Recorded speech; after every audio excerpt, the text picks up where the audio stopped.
So the first presentation was about the wilderness protocol, and thinking about there are two segues here. One of them is we got some club events coming up this month around radio direction finding, the project there, and fox hunting. Fox hunting is a great way of making skills for finding transmitters that are jamming, public service, that kind of thing. But the other part of fox hunting, if you will, is back to that wilderness protocol. If there's someone out there who's got a transmitter and they're not in a position that they can maybe coherently describe where they're at, how are you going to find them? They've got a transmitter, you've got a receiver. You can use some direct radio direction finding techniques to find them.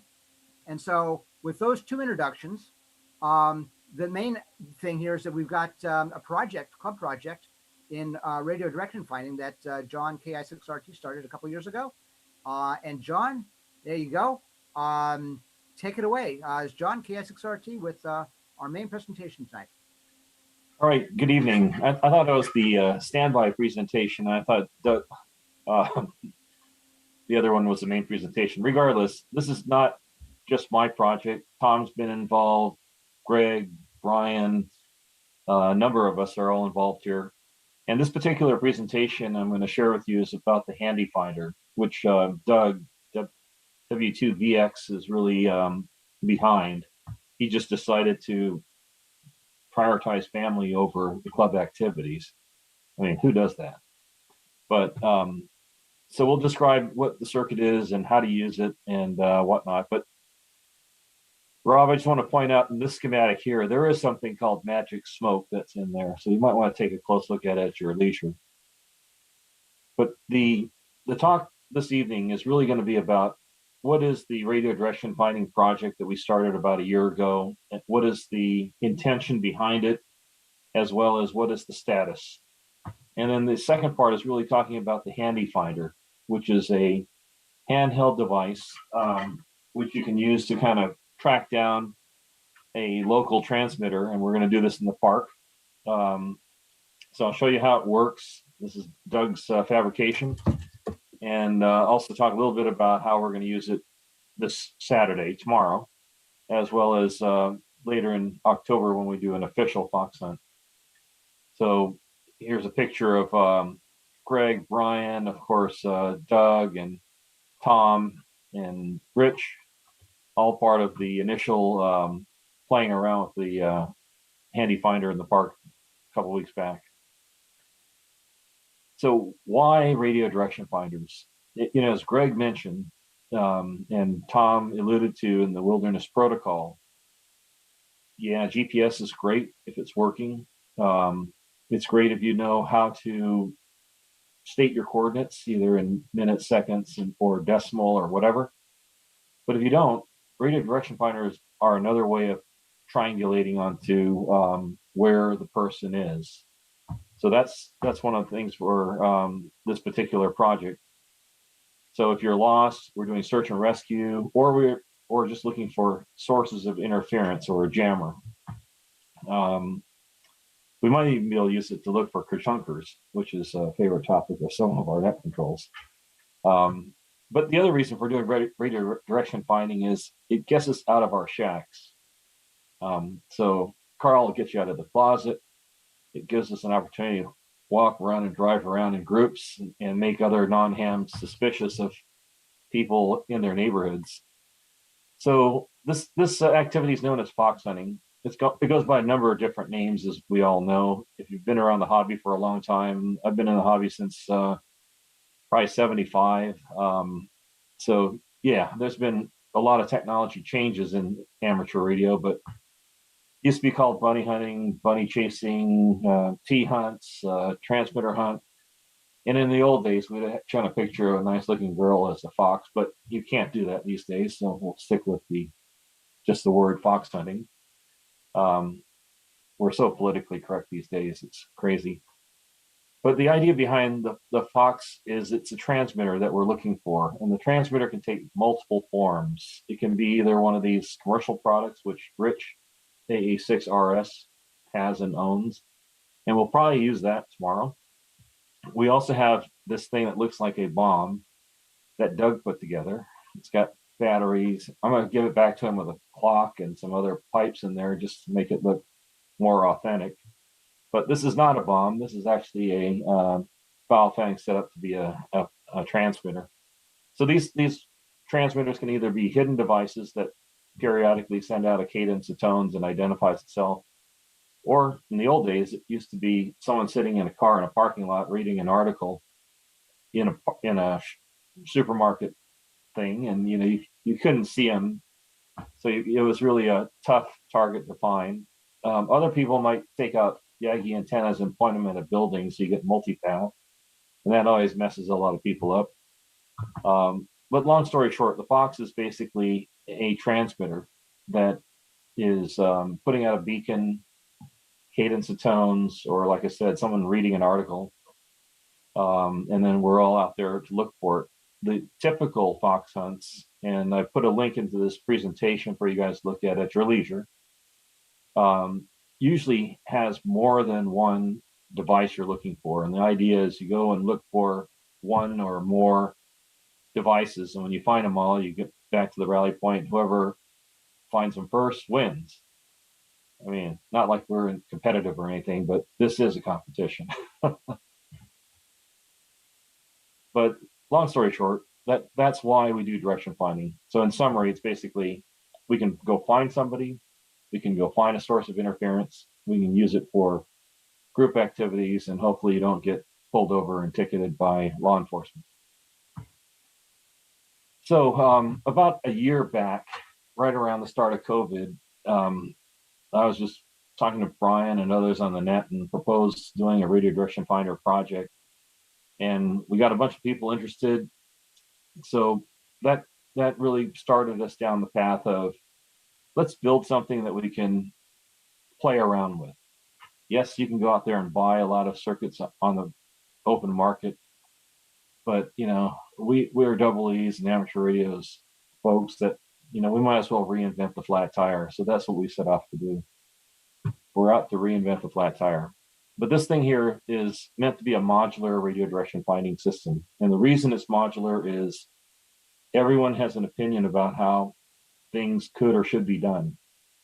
We didn't want to lock us down into one method and one method only. So we had a modular construct where you could replace the Doppler unit or replace the display unit or add an APRS device or do some plotting of your own. Great, knock yourselves out. So that was the idea. It's modular architecture you can play with, and that's how it started. And here are the contributors. As we all know, Brian, Greg, Doug, Tom, myself, John, Clyde, and list goes on, has been participating in this on and off over the year. So where are we in terms of our project status? Like all good projects and programs, we have to have a Gantt chart. And well, I don't want to bore you with the Gantt chart, but let me just share with you the effort over time chart, which is very telling. In the beginning, we started with COVID, which meant we're all stuck in our homes. So we had a lot of time and effort was very high, and we turned like 3 or 4 boards, but eventually it got boring, and spring showed up. As soon as spring appeared, everyone went doing everything else but radio direction finders. We went vacationing, camping, cycling, you name it, we did it.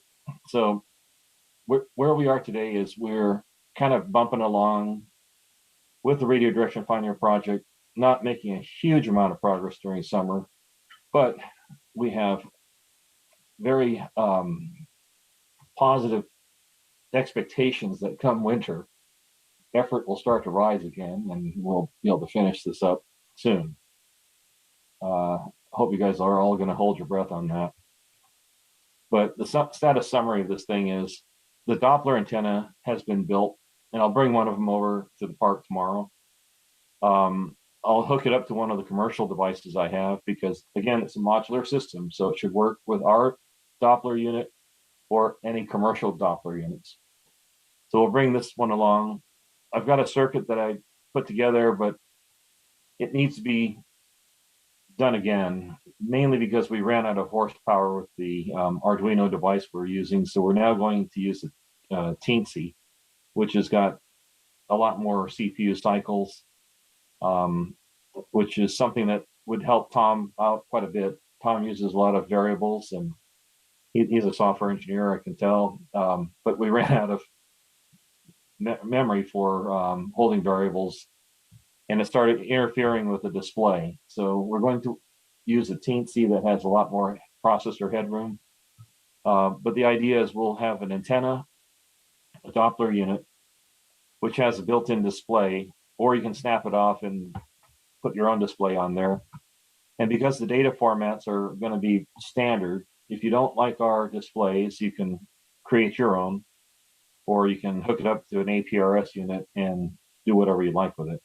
So that's the status of the project. I'm hoping to get a new board turn done, hopefully before we can get to the October fox hunt. But well, like I said, the world's gone crazy in terms of the industry and marketplace, and the time available has just been evaporating very quickly. That's my story. I'm sticking to it. I think Rob said that earlier tonight. So anyways, let's talk about the Handi-Finder, which is what we're going to play around with tomorrow. I'm going to bring to the park probably half dozen or more of these devices that Doug has constructed, and he did a really good job. He's got a surface mount pick and place machine. He's able to generate a solder mask.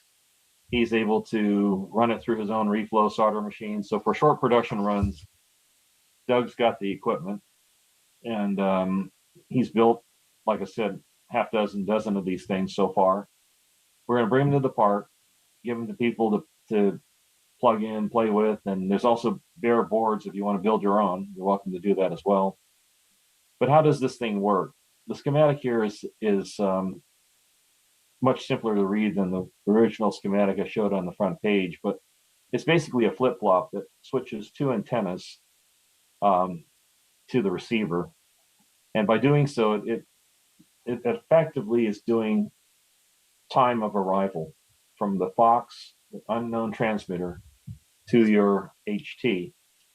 And that time difference of arrival allows you to convert phase into a tone, which represents whether you are pointing at it or not. So if you're pointing straight at, if the Fox is right at you in the camera, that should be a null right there. And when it's in this direction here, it should be reading a peak. So one of the problems with the Handi-Finder, or the two antenna method, is it cannot distinguish between something in front or behind without an extra circuitry to do phase adjustments.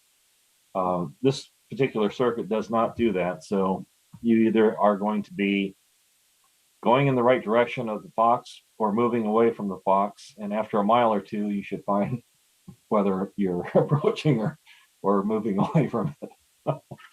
So bring some comfortable shoes. That's all I can say. So how do you use Doug's Handi-Finder? Again, we're going to provide these boards to you tomorrow, and you can plug them into your HT as long as you have an SMA connector. We'll have some adapters there so we can go SMA to BNC and all other kinds of things like that. However, if you're doing SMA, that's the most direct connection. But it basically is connected to your HT, tuned to the frequency of the Fox, which is 146.565 is what we're using. That's what Rich is using in his little commercial device, as well as that thing that looks like a bomb that Doug put together. Power up the Handi-Finder. And the thing is, on Doug's circuitry, he's got a 3-pin header with a shorting block. So to turn it on, you basically move the shorting block, which is shown in yellow, from the off position to the on position. So that allowed him to save about 90 cents on the bomb cost. And so once you plugged it in, then it's all just a matter of holding the radio and rotating your body and finding the null. And hint, if you walk to the point you're leaving the park, you're going the wrong way, turn around. So that's basically the story. So tomorrow at this Stampede to the Park, I think that's what you called it, right? Stampede to the Park, show up at 1700 hours, and we'll have all this stuff available to play around with. I'll bring a Doppler unit and maybe a Yagi and other things, so you can try other devices. But it's really an opportunity for us as a club to take advantage of the great work Doug has done, W2VX. Take advantage of his generosity and take those circuits and see if we can make it into a activity where we can get some sun, some exercise, and get out of our shacks for a while. So that's basically all I have to present. It's a simple device. We should have fun, trying to locate the fox as we're munching on a hot dog, so we can kind of burn off some calories. And we can get proficient enough that by the time we come around to October, we should be able to actually do a fox hunt. Make sense? And so what Jon is talking about there, the fox hunt, what we're planning to do is have a fox hunt after the club breakfast in October. So October 30th, after we meet and have breakfast at Mel's, we're then going to have a fox hunt at about 9 a.m. on October 30th. And so kind of leading up to that, we're going to use an opportunity to get together. You can either use the board that's been pre-built or take advantage of the PCB and come up with your own antenna design, which we're probably going to talk about a little bit tomorrow. So thank you very much, Jon. So I'll turn it back over to you, Greg. But that's kind of what our plans are for the Radio Direction Finder project. Very good. Yeah, it's going to be a lot of fun. This again, this is a kind of a kickoff meeting. It's kind of not a wrap up, but a progress report on the overall project. And we're kind of taking a little spin off here. We have something useful, and go have some fun with it.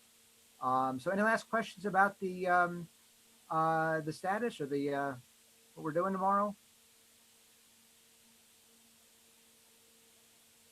Not hearing any. Brian, back to you. All right, very good. So yeah, tomorrow afternoon, we just thought, why not? We're doing lawn games. So yeah, we'll just bring some of the Radio Direction Finder boards along. And Jon, I was just going to ask you quickly, if you haven't run off, if somebody was going to get one of these PCBs tomorrow, what do they need to finish it off? Some of the boards are assembled but don't have an antenna. So, I'll bring a propane or butane soldering iron with me, so you can solder your own. We'll strip off Romex or something as antennas. And as Brian has said, there's a lot of ideas on how to build these antennas. So some of the antenna designs that we were playing around with at the park the other week included one that had a rod with coils on it. So you're welcome to play around with that. Yeah, use your imagination. This is a good time just to play around with various constructs. But to answer your question, there are bare boards for those that are super ambitious and want to do surface mount the old-fashioned way, tweezers and whatnot. There's some that are pre-assembled. You just have to put antennas on there. And there's a bunch that are already built and assembled, just need to bring a radio. So we'll have a combination, and you can pick what you want to use and go from there. By the way, these are first generation boards. What does that mean? We're all double-E's one way or another. The first design is never good enough, so we're always tinkering with it. So Doug is no different. His second generation board has an attenuator in there, so you can do variable attenuation as you get closer and closer to the fox. And that board I don't think is complete enough to hand out, but the first generation boards definitely are. Does that answer your question, Brian? It does. Thank you very much. So yeah, by all means, these boards tomorrow are meant for you. If you want to come along and just learn how to fox hunt, or just want to play along with the project, we're planning on just kind of having a game tomorrow. Kind of just find that fox and see how this equipment works. And maybe when you come back in October, you'll take one of these boards with you tomorrow, put your own antennas on it, and then come back in October and we'll have fun doing this together. So do we have any questions for Jon? There was a great outreach the other morning on the Coffee Break Net of, we know the club used to do a lot of fox hunts, and we know a lot of you guys out there have experience of putting on fox hunts. We don't want to reinvent the wheel as we move forward. So we would like some of you guys who have done fox hunts to kind of come in and help us come up with something that's going to be fun, but somewhat challenging, maybe a couple different levels for October. So if you guys want to kind of bring some of your past experiences, we invite you to join us. Yeah, absolutely. I think Ray KK6AM just put a note out there about using a 3-element Yagi. I was going to bring a 3-element Yagi as well. You guys all have seen the tape measure Yagi made out of PVC. Works pretty well. Good enough for a fox hunt. So I'll bring one of those along. So bring your favorite Yagi or devices that'll poke an eyeball out. It's a I think a barbecue hot dog roast anyway. So if you don't find the fox, you can use it to barbecue a hot dog. There we go.